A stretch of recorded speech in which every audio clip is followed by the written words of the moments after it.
welcome back to another exciting episode of Nessa Tries Boxycharm for the month of January 2019. So I'm ready to see what Boxycharm has in store for us for this new year. I had Boxycharm all of last year, all 2018, and I have to say I absolutely loved it. I mean, you get such a great value. You only pay $21 a month and you get over $100 value every single time. Every month I pay with Boxycharm with my own money, and this is not sponsored, it's not anything, they don't send me PR. I just truly love Boxycharm. And I have fun getting a new box every single month and just seeing what I get. It's like a little mail present to yourself every single month. You treat yourself, you get a good value. You know, I like it. So let's just go ahead and jump into the new box, which this month's theme is Boxy and Chill. And of course on the back here you have the description of the products, the prices, all of that. They keep going back and forth from the longer extended little pamphlet and this one. I don't know if they just haven't made up their mind or what's going on, but well. So I already know which item I'm gonna start with from the box. That's why I have a completely blank canvas. Because this month you do receive 2 Tatcha Luminous Dewy Skin Face Masks. The retail value of this little 2-pack is $24.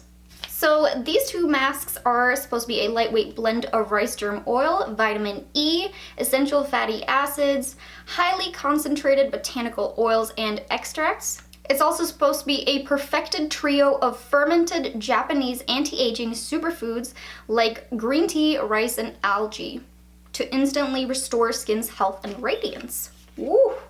I personally have never tried Tatcha before. They are a little bit of a higher end brand, so it's definitely more on the splurge side when you are purchasing Tatcha. So that's why I haven't purchased it yet. I mean, who knows? This may draw me in. So, ooh, that is liquidy. Ah, it's dripping all over. So I'm just gonna undress this little mask here and plop this baby on.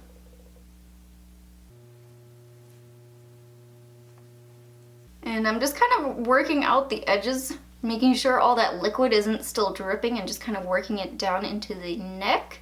Oh, and I almost forgot before I sat down to film, I had washed my face, so everything was clean before applying the mask. You want to make sure you do that.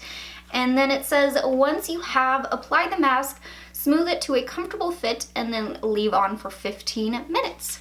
So that's what I'm gonna do. I'm just gonna kind of hang out. I think I might make myself my breakfast protein smoothie while I'm waiting and just kind of chilling. So I will see you guys in 15 minutes to remove this. Ooh, timer just went off. So it has been officially 15 minutes. I'm gonna go ahead and take this baby off. And then before this next step, please make sure you have clean hands. You're gonna work in the remaining serum into the face, if there is any. It feels like it pretty much dried in though, which feels kind of nice. Also, I did want to mention that this is a dewy face mask, but if you have oily skin, don't be afraid to use it. I use hyaluronic acid sheet masks all the time, which is a really hydrating serum to put on the face. And I like to use it because they say even if you have oily skin, you want to add a little bit of extra hydration into the skin, especially if you wash your face and you feel like it's getting drier. You want to put some of that hydration back. Otherwise, your skin is going to work overtime trying to produce more oil, and then in result, you'll see your skin getting oilier. It's always good to get some extra moisture into the face. And then there we go, sheet mask is done. Now, with masks in general, you don't see results right away. You may feel like your skin feels really soft, it may feel very hydrated, but for those long-term benefits, you do have to keep using the sheet masks. But my face doesn't feel really nice right now. It is a little bit tacky. So I'm gonna go ahead and apply my moisturizer, which this is the one I've been currently obsessing with. It is by Origins. It's the Plantscription SPF 25. I love applying this because I like to sneak in a little bit of SPF in the mornings. Sometimes you can forget about it. Just go ahead and work this into the skin and choose whatever moisturizer you want. Just don't forget about doing the last couple steps to your skincare. Feeling good. I love starting my morning off with some good skincare. Now I'm gonna be dipping into the box one more time. The next product is by Briogeo. I'm not even gonna try to pronounce the first part of that name, but it's the Milk Reparative Leave-In Conditioning Spray. And this little baby does have a retail value of $12. Now I'm very excited to try this out because this is a different variation than the one that I already have and love. This one's basically out, so I'm pretty excited I got this one. I've been loving the Briogeo Don't Despair Repair Strength and Moisture Leave-In Mask. I use this every single time after I wash my hair. I spray this throughout it, makes it feel very nice. Feels kind of hydrated, smells really good. I just love using this. It makes your hair feel really good. So I think this is just a different variation of it. Yeah, so looking on the back here, the new one does have different ingredients. This one has a blend of rosehip, argan oil, coconut oil, vitamin E to combat dryness and really help to hydrate the hair. So I'm gonna be using this. I'm gonna shake it a little bit. Take my hair out of its ponytail. My hair is freshly washed. It is pretty dry though. You are supposed to use this in freshly washed hair or damp hair. I'm still gonna spritz it. You know, why not? So I'm just gonna work through the hair because what is interesting is on the little card you get from Boxycharm, it also says that this is supposed to work to protect against heat, and it's also supposed to restore luster and diminish frizz. So I am gonna style my hair really quickly, and I'm thinking I'm just gonna pop them into some braids. All right, so let's move on to the next product in the box, which is gonna be the $1 Billion Brows, the Universal Brow Pencil. It has a retail value of $18, which here is a swatch of what the Universal Brow Pencil looks like. To me, it seems very brown. I don't know, it doesn't seem that universal to me, but let's start applying it. I'm gonna zoom you guys closer so we can go ahead and get started with this. So since we only got the brow pencil today, that is all I'm gonna use. Normally I like to go in with a brow pencil to kind of outline, and then I like to go in with a pomade. I've just started to be a really big fan of pomades even more lately, so that's been my favorite method. So I'm kind of doing the same thing I would if I had the pomade, and I'm just kind of outlining it at first. And oh man, it is really creamy. The more you go, it has a really fine tip and to begin with, but hold on, let me see if you can see this. But it kind of starts to smudge down. And then of course you don't get as fine of brush strokes, so it's starting to kind of all form together here. I'm gonna see if I can use the spoolie, comb through it and make it a little bit not as harsh. Whew, those are some dark brows. Some very full brows too. I feel like I am having the worst brow day right now. I can already tell you guys, I'm not a fan of this product. It is way too creamy. It's gliding all into each other. It's not really giving me any kind of sharp lines. I have to go over it and kind of smooth it out, and it just smears out everywhere.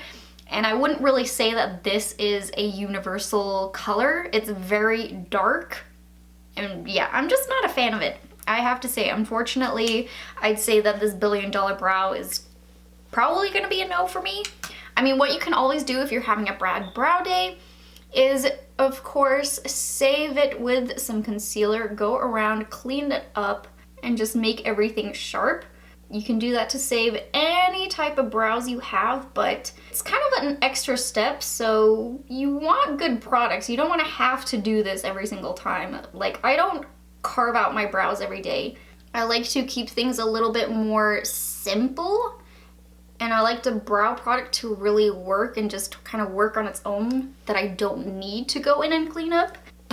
But in today's case, it's necessary. And then just take your favorite concealer brush, clean up that concealer. And then sometimes when I'm done and I've kind of worked that concealer all the way out, I will take my concealer brush, which this one I have the P80, which is a rounder, kind of like kabuki style concealer brush. And because it's this rounder kind of shape, I like to stamp out the front of the brows a little bit, because I feel like sometimes it can get a little bit harsh. Like you see right here, it's very rounded. So what I do is I kind of just lightly stamp over the front of the brow to kind of give it that little lighter gradient going into the brow. Because I mean, you guys can see the difference right there. It looks a little bit more natural than this. So definitely not my best brow day, but I think I saved it. I think I was able to make it work. So let's go on to the next product, which this month they had 3 variations for the palette you could receive. You could either get the Tarte Rainforest of the Sea eyeshadow palette volume 1 through 3. I got the volume 1 palette, which I swatched them all out. I began with a shade called Mermaid, which was the first kind of shimmery shade, and then I ended with 2 matte shades. So you receive 8 shades inside of this palette, 6 are shimmers, 2 are matte. And the retail value of this little palette is $36, which I mean, the value of this palette alone puts you over your initial cost, so that's pretty nice. And I haven't actually tried any of the Rainforest of the Sea palettes before, so this will be exciting to try out. It is a neutral palette, so I'm gonna do something a little bit more neutral, kind of every day. I'm gonna start by taking my eyeshadow primer and just work that all over the lids. This is, of course, the classic Urban Decay Eyeshadow Primer Potion in Eden. The only 2 matte shades they have is this whiter kind of base shade or a highlighter shade for the brow bone, and this transition-y shade. It's a very light brown shade, which I'll show you guys. It looks like that. So I am going to start with that shade. I'm just going to dip into it. And I'm going to use my Sigma E40 brush to work this shade into the crease from the inner to the outer, which this is definitely a very light transition shade. If this is the kind of darkest matte shade that they have inside the palette, I would have liked to see at least 1 more darker shade in there as a matte. Looking back at the palette, the shade Abyss, which let me show you, which is right over here, it has a little bit of a shimmer to it, so it's not exactly a matte shade. And it's not exactly a shimmer because it's not glistening. It has just like a little bit of reflectiveness. I'm thinking I could maybe work that shade out in the outer crease and not have it look very shiny out there. I'm gonna try that. So I'm gonna tread really lightly here. I'm gonna go into the shade Abyss using my Morphe Y19 brush and just work that into the outer crease. Which honestly, that doesn't really look too bad out there. I'm very happy I could use this shade out here. And I'm gonna take it inwards a little bit into the crease and just try to blend it in with that first shade we used, which by the way was called Cove. Going from such a very light shade to a dark shade, you do have to do a little bit more blending out here in the crease. You don't want it to go really harsh and then really light. So I'm gonna sit here and blend for a minute. I'm also probably gonna dip back into the shade called Cove and just try to kind of go over it with that shade, which I think I'm gonna do right now. I'm gonna go back into the shade called Cove, but this time taking out my Luxie 121, the mini tapered, and I'm just gonna work it over the initial transition shade we used and the shade Abyss. Try to just help blend things together. And then I'm just gonna build up that shade Abyss one more time, working it a little bit more into the outer V area, and then blending that out. I am thinking for the all over the lid color, I'm gonna go into the shade Mermaid, which is this really beautiful gold shade. I almost grabbed the Briogeo to give it a little spritz. Don't do that. All right, I'm gonna take my Rimmel Stay Matte, give it a little spritz. And then I'm gonna start working this all over the lid. Wow, that has a lot of payout. That was just with the first initial swipe. I did dip into it again now, just so I can get a little bit more pigment, start kind of carving out the shape which I want. And then to be honest, I wasn't expecting it to be that pigmented, so I ended up bringing up the shade all the way out here, which usually I don't. I tend to stop a little bit farther out, but it just like swooped all the way across and I was like, whoa! So I'm taking a little bit more of that shade Abyss. I'm just trying to fade out the edge here so that way it doesn't look so harsh. Now that the all over the lid shade is on, I am going to move on to my face base. And I'm gonna do that really quickly off camera. I'm not gonna touch anything on the eyes. I'm just gonna go in with my foundation, concealer, powders, all of that jazz. But I will be cleaning up underneath the eyes with the concealer when I get to that part, just so I can make sure everything is really sharp and smooth out here. So that's the only thing I'm gonna be doing off camera. So I'll be back in 2 seconds. Woo, now I'm back. So let's go ahead and finish up this under eye. So I'm gonna do the same kind of steps. I'm gonna be taking the shade Cove first, taking that on my Moda medium eye shader. I'm gonna work the shade all the way across on the lower lash line.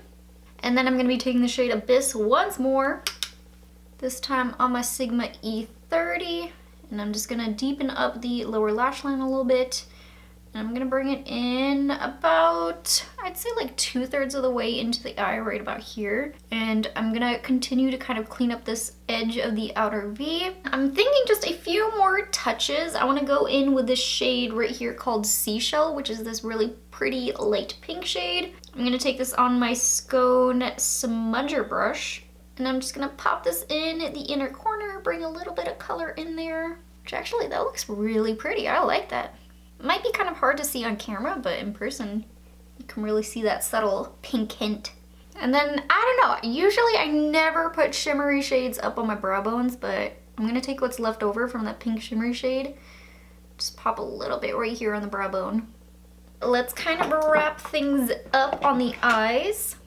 I can never find anything on this desk. Oh, there it is. I'm gonna pop on some mascara. So I'm gonna be using my Too Faced Better Than Sex. I'm just gonna coat up the top lashes and of course the bottom lashes as well. And then with mascara on, I'm gonna pop on a pair of my Kiss Blowout lashes. This is in the style Pixie 02. I actually really like these lashes. They aren't too long, they're not too short, and they are very nice and wispy. It's a really good everyday kind of lash pair. Because, I mean, just look at that extra drama you get without having too much drama. And then with the eyes done, we do have one more product. There was a bunch of different variations of lip products this month, but I was able to get my hands on the Ofra Long Lasting Liquid Lipstick in Miami Fever. This one has a retail value of $20. So this is a collab shade that they had with Kathleen Lights, which I have been wanting. It looked like such a gorgeous shade. And it's described as a burnt terracotta shade, which I totally agree with. It looks beautiful. I'm so excited I got this one in the box. Oh, so I'm just gonna go ahead and apply this to the lips. But here we go, the completed look. And I have to say, I absolutely love the way that this ended up turning out. I was a little bit skeptical at first because I was having some hiccups with the makeup, but I think all in all, I ended up pulling it together. So for this box, we did receive 5 items, and with that, we got a retail value of $110. That's such an amazing value. I love how they always give you over $100 in value. And I have to say that my favorite product of this month's box is the Ofra Liquid Lipstick in Miami Fever. Oh my gosh, such a gorgeous shade. I absolutely love the way that it looks. And I do have to say I'm very excited that I got a different variation of the Briogeo. I am a huge fan of this line, so these 2 items have to be my favorites. Of course, there was the one item that I did not enjoy, which was the $1 Billion Brows. Not a fan, too creamy, mushes around. I did not enjoy the way my brows looked using this product, but you win some, you lose some. Even though I didn't like one of the products, there's still 4 products that I did really enjoy from this month's box. So I would say I'm still very happy with the overall value. I mean, if you're kind of thinking of it like this, like you didn't like that one item, it was $18 for that $1 Billion Brow. It would still give you a overall value of say $92 if you subtract that 18. Still really good. That's the way I kind of like to think of it. I like to think of it in the numbers. But hopefully you guys really enjoyed this month's unboxing try on. If you did, please don't forget to hit that like button and subscribe to my channel and hit that little bell button. And I'll see you guys in my next video. Bye guys!